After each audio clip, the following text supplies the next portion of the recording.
Loïc André, bonjour. Bonjour. Quelle est la valeur ajoutée du jeune juriste d'entreprise?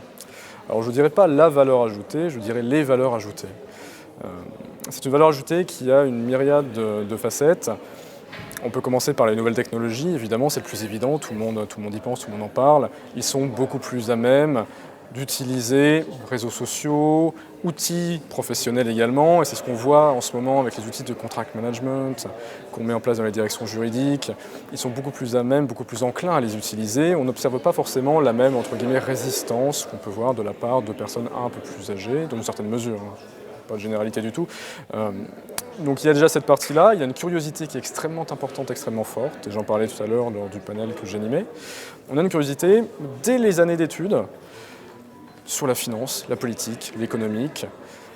Ils ne vont pas uniquement étudier le droit, ils ne vont pas uniquement pratiquer le droit en entreprise, ils vont aller taper aux portes et comprendre, tiens, dans mon contrat, il y a une partie finance, une partie taxe, une partie ceci, une partie cela, je pourrais te la renvoyer, et je vais aussi essayer de comprendre. Comme ça, la prochaine fois, je serai à même de répondre à mon client ou à mon acheteur, je serai à même peut-être de commencer à traiter la question. Et ça, c'est une plus-value qu'on observe, une grosse plus-value, une particularité, c'est le jeune juriste qui fait descendre le juriste de sa tour d'ivoire et qui commence à le ramener dans le business. On commence à vraiment être entre les équipes sales, entre les équipes finance, voilà. Comment voyez-vous l'évolution du métier? C'est une excellente question. Je pense que pour l'instant, on va avoir un métier qui est peu ou prou le même pour les prochaines années.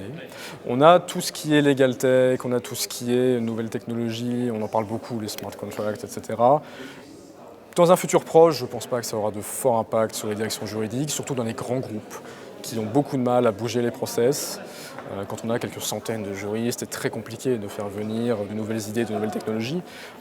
À terme, je pense qu'on va concentrer de plus en plus les juristes internes à l'entreprise sur la plus-value, sur vraiment leur plus-value, c'est-à-dire les contrats de nouvelles technologies, etc., pour lesquels ils ont été formés. J'ai noté que je crois que c'est Captain Contract qui fait ça, qui prend des jeunes et qui leur apprend à coder, qui leur apprend à programmer.